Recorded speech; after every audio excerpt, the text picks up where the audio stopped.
After nearly 4 years, Marvel's smallest superhero has finally returned. When you think of major players in the MCU, you probably wouldn't think of Ant-Man, but Ant-Man and the Wasp: Quantumania actually has a pretty big slot in the franchise's current lineup. Not only is it the start of Phase 5, but it's been confirmed as following up on the events of Loki, arguably one of the best things the MCU has produced in recent memory. Plus, the film's advertising, along with Marvel's prior announcements, have implied that the events of this film will have effects on not only Phase 5, but 6 as well. The question is it worth seeing? Obviously, I'm going to try to be as spoiler-free as possible, limiting myself to what's already been in the trailers. First of all, this is probably the most out-there sci-fi movie in a long time. The backgrounds, characters, and creature designs are really inventive and freaky. A lot of the movie felt like a combination of Star Wars and Strange World, and I loved watching it.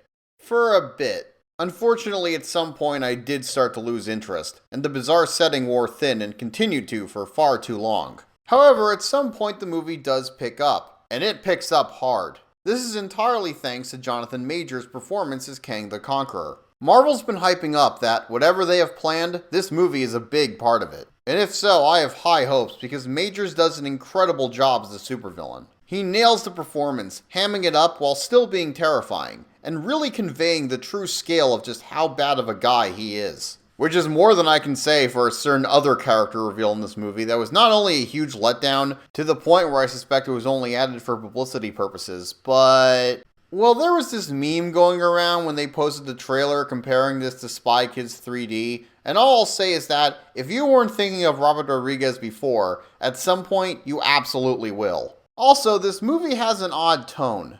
The first two movies really leaned into the goofiness of the character with a lot of humor, and this film is no exception, but the much darker tone doesn't mesh too well with the jokes, and the second half really feels like an entirely different movie. The action sequences are great though, and the climax was incredibly satisfying. As a superhero movie fan, I'd say my experience with this was mixed to positive, owing mainly in part to the film's second half, and unlike the first two films, this felt like a key franchise movie. I thought it was decent enough, and if you want a great big screen experience, this is definitely one to consider.